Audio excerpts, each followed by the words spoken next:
Hello everyone, হলিদের blog তো সবাই দেখেই ফেলেছেন। তো আজকে আপনাদের সঙ্গে বিয়ের ব্লগটাও শেয়ার করব। তো আমরা বেরিয়ে পড়লাম, আর এটা হচ্ছে বরের গাড়ি।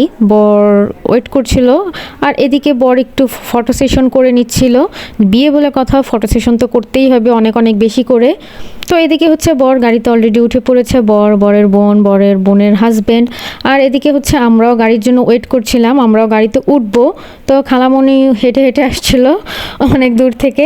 তারপর আমরা গাড়িতে উঠে পড়ি, আর আমি এখানে হচ্ছে ন্যাচারাল ভিউ দেখতে দেখতে যাচ্ছিলাম। গ্রামের ভিতরে যেহেতু বিয়েটা, প্রকৃতি দেখতে দেখতে যাওয়া যায়। তো আমরা সবাই কনের বাড়িতে অলরেডি চলে এসেছি, আর এখানে হচ্ছে গেটে দাঁড়িয়েছিল বরকে, গেটে হচ্ছে যে রিচুয়ালগুলো থাকে ওগুলো। আর আমরা এখানে ছিলাম না, কারণ গেটে হচ্ছে অনেক হ্যাসেল, যার জন্য আমরা আগে আগেই বাসার ভিতরে চলে আসি। আর এদিকে হচ্ছে গদিতে অনেকেই বসে বর বসার আগে, তো সেটাই হচ্ছিল। আর এখানে হচ্ছে খাওয়া দেওয়া শুরু হয়েছে। ফার্স্টে হচ্ছে ফল দিয়েছে, আর তারপর হচ্ছে একটা প্যাকেটে দেয়, এখানে হয়তো বা এরকমই নিয়ম, মানে একটা প্যাকেটের ভিতরে রোস্ট, ডিম, মাছ, এই টাইপের সব জিনিস একটা দেওয়া হয়। দেন আমি হচ্ছে প্লেটে করে সবগুলো সুন্দর করে সাজিয়েছি। এদিকে আমার খাওয়া স্টার্ট। অনেক বেশি ভালো খেয়েছি বিয়েতে। আর এই তো আমাদের নতুন মামি দেখতে অনেক বেশি মাশাল্লাহ, অনেক বেশি গর্জিয়াস লাগছিল মামিকে।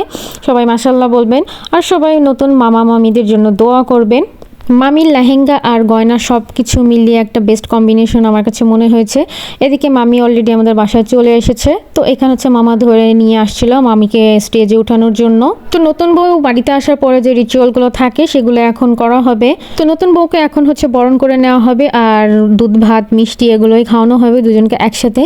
তো নতুন বর বউদের জন্য সবাই দোয়া করবেন। আর হ্যাঁ, বিয়ের সিজন যেহেতু চলে এসেছে, আপনারা সবাই বিয়ে করে ফেলেন, আর আমাকে দাওয়াত দিতে ভুলবেন না।